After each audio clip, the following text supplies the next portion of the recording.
small concept in Jamaican fragment lesson. This prose written by A.L. Hendrick. First introduction to poet. A.L. Hendrick is a prolific writer. Some of his short stories appeared in the uses of the magazines. Focus, he is a West Indian writer. The Caribbean literature, the story Jamaican fragment, bring out the prejudice the almost everyone person suffer from when it comes to the denominational uses like colors, caste and class. See, A.L. Hendrick is a prolific writer or famous writer ಬರ್ದಿರ್ತಾರೆ. Example ಯಾವ್ದ್ರಲ್ಲಿ ಅಂದ್ರೆ writings ಅಲ್ಲಿ ಅರ್ಥ ಆಗ್ತದೆ ಯಾರು A.L. Hendrick. Some of the short stories appear in the uses of the magazines. Focus ಮತ್ತೆ ಅವರು right A short stories. ಅವ್ರು ಏನ್ ಬರ್ದಿರ್ತಾರೆ, ಒಂದು ಶಾರ್ಟ್ ಸ್ಟೋರೀಸ್ ಕೂಡ ಬರ್ದಿರ್ತಾರೆ. ಅದು ಯಾವ್ದ್ರಲ್ಲಿ ಫೋಕಸ್ ಮಾಡಿರ್ತಾರೆ ಅಂದ್ರೆ magazines. You see in magazines monthly and weekly magazine ಬರುತ್ತೆ ಅಲ್ವಾ, ಇಲ್ಲಿ ಓದ್ತಾ ಇರ್ತಾರಲ್ಲ ಮ್ಯಾಗಝಿನ್ಸ್ ನೋಡಿದ್ರಲ್ಲ, ಎಕ್ಸಾಂಪಲ್ ನ್ಯೂಸ್ ಪೇಪರ್, ಅದರಲ್ಲಿ ಫೋಕಸ್ ಮಾಡಿರ್ತಾರೆ ಇವರು. ಅರ್ಥ ಆಗ್ತದೆ, ಇವರು ಬರ್ದಿರೋದು ಸ್ಟೋರೀಸ್. ಮತ್ತೆ in the uses west Indian writers, ಮತ್ತೆ ಅವನು ಏನಾಗಿರ್ತಾನೆ, ವೆಸ್ಟರ್ನ್ ಇಂಡಿಯನ್ ರೈಟರ್ಸ್ ಆಗಿರ್ತಾನೆ. ಕಾರ್ಬಿಯನ್ ಲಿಟ್ರೇಚರ್, ಲಿಟ್ರೇಚರ್ ಅಂದ್ರೆ ಬರೆಯೋದ್ರಲ್ಲಿ ಬುಕ್ಸ್, ಅರ್ಥ ಆಗ್ತದೆ, ಆ ಲಿಟ್ರೇಚರ್ ಆಗಿದೆ. The story of Jamaican fragment, ಅವ್ರು ಯಾರು ಬಗ್ಗಿದ್ದಾರೆ ಅಂದ್ರೆ ಒಂದು ಜಮೈಕಾ ಅಂತ ಒಂದು ಇರುತ್ತೆ, ಅಲ್ಲಿ ಅದ್ರ ಬಗ್ಗೆ ಇವರು ಬರ್ದಿರ್ತಾರೆ. Brings out the prejudice almost every person suffer from when he come to the denominational uses like color, caste and ಅದ್ರ ಬಗ್ಗೆ ಬರ್ದಿರ್ತಾರೆ. ಹೇಗೆ ಎಕ್ಸಾಂಪಲ್ ಅವ್ರು ಬ್ಲಾಕ್ ಆಗಿದ್ರೆ ನಾವು ಅವ್ರಿಗೆ ನೋಡಿದ್ರೆ ಆಗಲ್ಲ, ವೈಟ್ ಇದ್ರೆ ಅವ್ರಿಗೆ ಹಚ್ಕೊಳ್ಳೋದು ಆ ಥರ ಎಲ್ಲ ಮಾಡ್ತೀವಿ ಅಂತ ಅದ್ರ ಬಗ್ಗೆ ಇವರು ಬರ್ದಿದ್ದಾರೆ. A.L. Hendrick. ಅರ್ಥ ಆಗ್ತಿದ್ಯಾ? ಈಗ ನಾವು ನೋಡೋಣ. First C in text book. Every day I walk a half mile from my home to the right track climbs in the morning. Example poet A.L. Hendrick ಏನ್ ಮಾಡ್ತದೆ, ಎವ್ರಿ ಮಾರ್ನಿಂಗ್ ಬೆಳಗ್ಗೆ ಎದ್ದ ತಕ್ಷಣ ಅವರು ಅರ್ಧ ಮೈಲ್, ಎಲ್ಲಿಗೆ ಅಂದ್ರೆ ಅವರು ಮನೆಯಿಂದ ಒಂದು ರೈಲ್ವೆ ಟ್ರ್ಯಾಕ್ ಇರುತ್ತೆ ಅಲ್ಲಿವರೆಗೂ ಏನ್ ಮಾಡ್ತಾ ಇದ್ರು, ಅವರು ವಾಕ್ ಮಾಡ್ತಾ ಇದ್ರು ಎವ್ರಿ ಡೇ. ಅರ್ಥ ಆಗ್ತದೆ, ಎವ್ರಿ ಡೇ ಅವರು ವಾಕ್ ಮಾಡ್ತಾ ಇದ್ರು. ಯಾರಂದ್ರೆ A.L. Hendrick ಅಂತ. And from the lines to my home evening, ಮತ್ತೆ ಅಲ್ಲಿಂದ ಮತ್ತೆ ಈವ್ನಿಂಗ್ ಟೈಮ್ ಕೂಡ ಅವ್ರು ಏನ್ ಮಾಡ್ತಾ ಇದ್ರು, ವಾಕ್ ಮಾಡ್ಕೊಂಡು ಬರ್ತಾ ಇದ್ರು ಮನೆಗೆ, ರೈಲ್ವೆ ಟ್ರ್ಯಾಕ್ ಇಂದ ಅವ್ರ ಮನೆಯವರೆಗೂ. The walk it is my pleasant. Pleasant ಅಂದ್ರೆ ಅವ್ರಿಗೆ ತುಂಬಾ ವಾಕ್ ಮಾಡೋದು ತುಂಬಾ ಸಂತೋಷವಾಗಿತ್ತು. You can see either sides red and green roofed bungalows. Bungalows mean I will see bungalows. Bungalows ಅಂದ್ರೆ ಏನು? ಬಂಗ್ಲೋಸ್ ಅಂದ್ರೆ ದೊಡ್ಡ ದೊಡ್ಡ ಬಿಲ್ಡಿಂಗ್ಸ್ ಗಳು ಇರುತ್ತಲ್ವಾ, ಅದಕ್ಕೆ ನಾವು ಬಂಗ್ಲೋಸ್ ಅಂತ ಕರಿತೀವಿ. ಅದು ಯಾವ ತರ ಇತ್ತು ಅಂದ್ರೆ ರೆಡ್ ಮತ್ತು ಗ್ರೀನ್ ಕಲರ್ ಪೈಂಟ್ ಹೊಡೆದಿರ್ತಾರೆ. ಅರ್ಥ ಆಗ್ತಿದೆಯಾ? ರೆಡ್ ಬಂಗ್ಲೋಸ್ ಅಂತಾರೆ ಅದಕ್ಕೆ. And lawns in the garden. Lawns in the garden ಅಂದ್ರೆ ಎಕ್ಸಾಂಪಲ್ ಹುಲ್ಲುಗೆ ಹೇಳ್ತಾರೆ, ಲಾವನ್ಸ್ ಅಂದ್ರೆ ಹುಲ್ಲು, ಗ್ರಾಸ್. ಅರ್ಥ ಆಗ್ತಿದ್ಯಾ? ಅದು ಎಲ್ಲಿ ಇರುತ್ತೆ ಅಂದ್ರೆ ಗಾರ್ಡನ್ಸ್ ಕೂಡ ಇವರು ನೋಡ್ಕೊಂಡು ಬರ್ತಾ ಇರ್ತಾರೆ. ನಾವು ವಾಕ್ ಮಾಡಿದ್ರೆ ನಮ್ಗೆ ಏನೇನ್ ಕಾಣಿಸುತ್ತಲ್ವಾ, ಎಕ್ಸಾಂಪಲ್ ಬಸ್ಸಸ್, ಟ್ರೀಸ್, ಪೀಪಲ್ಸ್ ಅಲ್ವಾ. ನಾವು ವಾಕ್ ಮಾಡ್ಕೊಂಡ್ರೆ ಎಲ್ಲರೂ ಕಾಣಿಸಲ್ಲ. ಇವ್ರಿಗೆ ಏನ್ ಕಾಣಿಸುತ್ತೆ, ದೊಡ್ಡ ದೊಡ್ಡ ಬಂಗ್ಲೋಸ್. ಅರ್ಥ ಆಗಿದೆ? Right roofs and green bungalows see in the walk. And you the exercise is a good for me. ಅವ್ರ ಎಕ್ಸಸೈಸ್ ಏನ್ ಅನ್ಕೊಂತ ಇದ್ರು, ಇದು ತುಂಬಾ ನನ್ಗೆ ಒಳ್ಳೇದು, ಗುಡ್, ಇದು ತುಂಬಾ ಚೆನ್ನಾಗಿ ನನ್ಗೆ ಅನ್ಸುತ್ತೆ ಎಕ್ಸಸೈಸ್ ಮಾಡೋದು ಅಂತ A.L. Hendrick ಹೇಳ್ತಾರೆ. And now and then I learn something from his incident. ಆದ್ರೂ ಕೂಡ ನನ್ನ ಇದರಲ್ಲಿ ನನ್ನ ಲೈಫಲ್ಲಿ ಒಂದು ಘಟನೆ ನೋಡಿದೆ, ಅದು ಏನು ಕಲ್ತದೆ, ಅದು ಏನು ಕಲ್ತಿದ್ದೀನಿ ಅಂತ ನೋಡೋಣ. Second one morning about half way between my front gate in the rail track I notice two boy playing in the garden of the more modest cottage. They were both very little boys. ಅವಾಗ ಏನಾಗುತ್ತೆ ಅಂದ್ರೆ ಅವರು walk ಮಾಡ್ಕೊಂಡು ಬರ್ತಾ ಇದ್ರೆ half mile ಅಲ್ಲಿ ಅದು front of the gate, ಒಂದು ಗೇಟ್ ಇರುತ್ತೆ, ಆ ಗೇಟ್ ಅಲ್ಲಿ ನಿಂತ್ಕೊಂಡು ನೋಡ್ತಾರೆ. ನೋಡಿದಾಗ ಇಬ್ರು ಏನಿದ್ದಾರೆ modest cottage, both very little boys ಆಗಿರ್ತಾರೆ. ಅವರು ಒಂದು ಆಟ ಆಡ್ತಾ ಇರ್ತಾರೆ. ಅರ್ಥ ಆಗ್ತಿದ್ಯಾ? ಆ ಗಾರ್ಡನ್ ಅಲ್ಲಿ ಯಾರು, ಆ ಇಬ್ರು ಬಾಯ್ಸ್. One was 4 years. ಒಬ್ರು ಆಗಿರ್ತಾರೆ ಎಷ್ಟು ವರ್ಷ, 4 ವರ್ಷ, 4 years. And for the 5 years ಇನ್ನೊಬ್ನು 5 ವರ್ಷ ಆಗಿರ್ತಾನೆ ಹುಡುಗ. ಇಬ್ರು ಹುಡುಗ ಆಟ ಆಡ್ತಾ ಇರ್ತಾರೆ. And the bigger of the two was studying the star. ಮತ್ತೆ ಬಿಗ್ಗರ್ ಇದಾನಲ್ವಾ, ಬಿಗ್ಗರ್ ಅಂದ್ರೆ 5 ಇಯರ್ಸ್ ಹುಡುಗ, ಅವನು ಸ್ವಲ್ಪ ಸ್ಟ್ರಾಂಗ್ ಆಗಿರ್ತಾನೆ. ಯಂಗೆಸ್ಟ್ ಅಂದ್ರೆ ತುಂಬಾ ಯಂಗ್ ಆಗಿರ್ತಾನೆ. ಅರ್ಥ ಆಗ್ತಿದ್ಯಾ? Very dark with a coarse eyes on his head and cold black eyes. Cursive eyes ಅಂದ್ರೆ ಎಕ್ಸಾಂಪಲ್ ರೌಂಡ್ ಹೇರ್ಸ್ ಇರುತ್ತಲ್ವಾ, ಆ ತರ ರೌಂಡ್ ಹೇರ್ ಇರುತ್ತೆ ಯಾರಿಗೆ, ಆ 5 ಇಯರ್ಸ್ ಬಾಯ್ ಇದಾನಲ್ವಾ ಅವನು ಹೇಗಿರ್ತಾನೆ ಅಂದ್ರೆ ಬ್ರೌನ್ ಕಲರ್ ಆಗಿರ್ತಾನೆ. ಬ್ಲಾಕ್ ಅಲ್ಲ, ಬ್ರೌನ್ ಕಲರ್ ಆಗಿರ್ತಾನೆ. ಅರ್ಥ ಆಗ್ತಿದ್ಯಾ ಆ ಹುಡುಗ? ಮತ್ತೆ ಬ್ಲಾಕ್ ಐಸ್, ಮತ್ತೆ ಅವನ ಕಣ್ಣುಗಳು ಯಾವ ತರ ಇರುತ್ತೆ ಅಂದ್ರೆ ಕಪ್ಪಾಗಿ ಇರುತ್ತೆ, ಬ್ಲಾಕ್ ಆಗಿ ಇರುತ್ತೆ. He was a definitely little Jamaican. Jamaican ಅವರು ಎಲ್ಲರೂ ಏನಾಗಿರ್ತಾರೆ ಅಂದ್ರೆ ಬ್ಲಾಕ್ ಆಗಿರ್ತಾರೆ. ಅರ್ಥ ಆಗ್ತದೆ? ಬ್ರೌನ್ ಆಗಿರ್ತಾನೆ.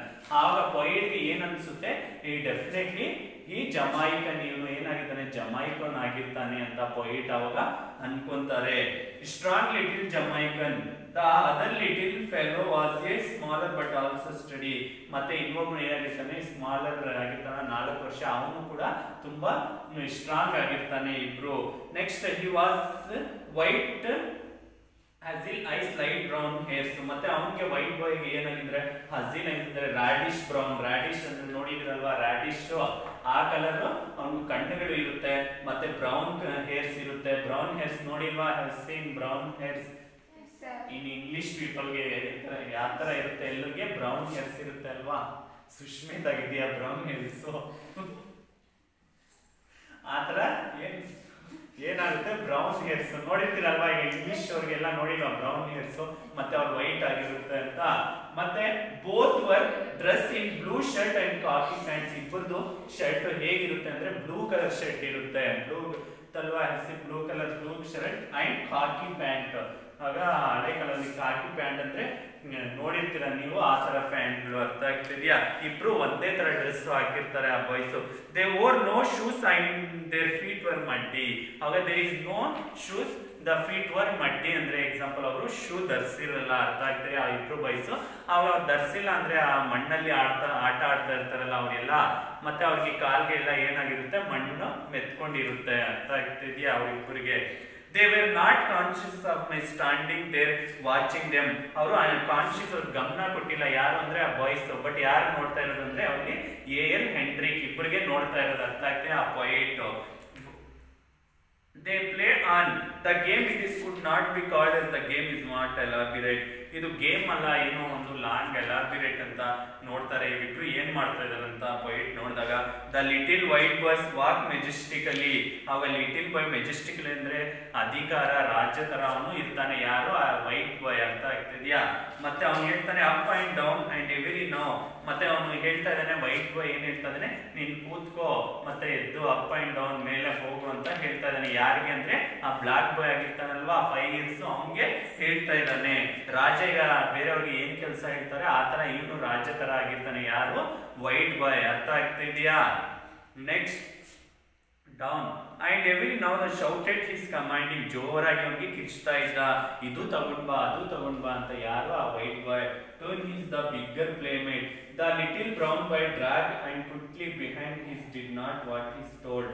ಆದ್ರೆ ಕೂಡ ಆ ಲಿಟಿಲ್ ಬ್ರೌನ್ ಬಾಯ್ ಏನಿರ್ತಾರೆ ಅವ್ನು ಹೋಗ್ಬಿಟ್ಟು ಅವ್ನ ಹಿಂದೆ ಬಿಹೈಂಡ್ ಅಂದ್ರೆ ಅವ್ನ ಹಿಂದೆ ಬರ್ತಾ ಇದ್ದ. ಯಾರು? ಆ ಬ್ಲಾಕ್ ಬಾಯ್. ನೀನ್ ಈ ತರ ಕೆಲಸ ಮಾಡ್ಬೇಕು ಅಂದ್ರೆ ಈ ತರನೇ ಮಾಡ್ಬೇಕು, ಅಧಿಕಾರ ಜಾಸ್ತಿ ಕಮಾಂಡಿಂಗ್ ಮಾಡ್ತಾ ಇದ್ದ. ಯಾರು? ಆ ವೈಟ್ ಬಾಯ್. ಯಾರಿಗೆ? ಆ ಬ್ಲಾಕ್ ಬಾಯ್ಗೆ.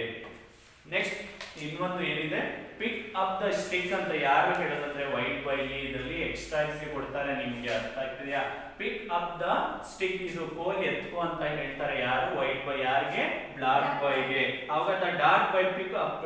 ಡಾರ್ಕ್ ಬಾಯ್ ಹಾಗೆ ಮಾಡ್ತಾನೆ, ಏನಂದ್ರೆ ತಗೊಂತಾನೆ ಸ್ಟಿಕ್. ತಗೊಂಡ್ಮೇಲೆ ಜಂಪ್ ಇಟ್ಟು the flower. The dark boy the jump. ಆ ಫ್ಲವರ್ಸ್ ಇದೆಲ್ಲ ಆ ಸ್ಟಿಕ್ ಎತ್ಕೊಂಡು ನೀನು ಆ ಫ್ಲವರ್ಸ್ ಗಾರ್ಡನ್ ಇರುತ್ತೆ, ಆ ಗಾರ್ಡನ್ ಮೇಲೆ ನೀನು ಜಂಪ್ ಮಾಡಬೇಕು ಅಂತ ಹೇಳ್ತಾರೆ. ಅವಾಗ ಅವ್ನು ಏನ್ ಮಾಡ್ತಾನೆ, ಹಾಗೆ ಮಾಡ್ತಾನೆ. ಯಾರು?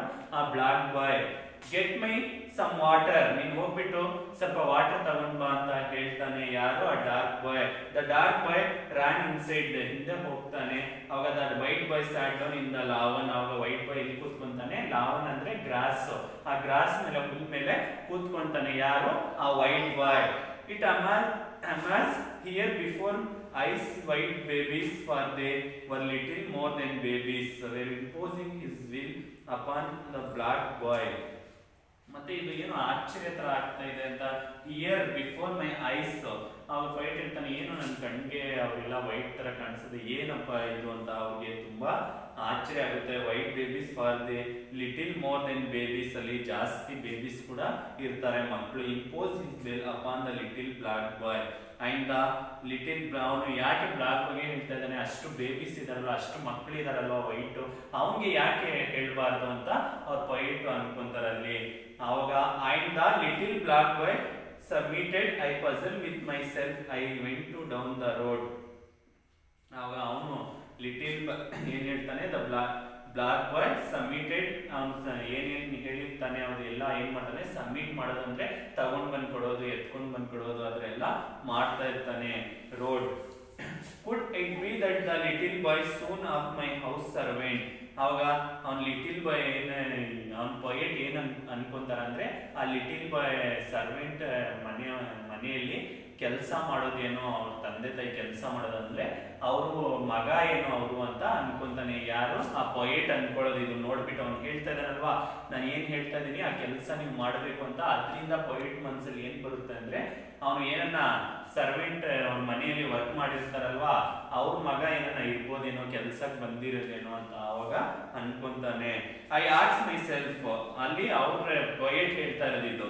But no they were obviously dress alike the little dark boy was neighbour's child. ಆದ್ರೆ ಕೂಡ ಅವ್ರ ಇಬ್ಬರದು ಡ್ರೆಸ್ ಒಂದೇ ತರ ಇದೆ ಅಲ್ವಾ, ಬಟ್ ಅವರು ಅವ್ರ ಮನೆ ನೈಬರ್ಸ್ ಅವ್ರು ಇರ್ಬೋದೇನೋ, ಅವ್ರ ಮನೆ ಪಕ್ಕದಲ್ಲಿ ಅವನು ಇರ್ಬೋದೇನೋ ಅಂತ ಅನ್ಕೊಂತಾರೆ. I was sure that then now how was it about the faithfully white boys orders. ಮತ್ತೆ ಅವರು ಯಾಕೆ ನೈಬರ್ಸ್ ಇದ್ರೆ ಮತ್ತೆ ಯಾಕೆ ಅವನಿಗೆ ಹೇಳ್ತಾ ಇದ್ದಾನೆ ವೈಟ್ ಬಾಯ್ ಆರ್ಡರ್ ಯಾಕೆ ಮಾಡ್ತಾ ಇದ್ದಾನೆ ಅಂತ ಮತ್ತೆ ಯೋಚನೆ ಮಾಡ್ತಾರೆ. ಯಾರು, ಆ ಪೊಯೆಟ್ ಏರ್ Hendriks. Okay student, I will stop here. Next class I will discuss fourth para. Do you understood fourth para? Okay student, thank you. Next tomorrow you write down 4 questions in homework. Tomorrow I will check. Okay, thank you.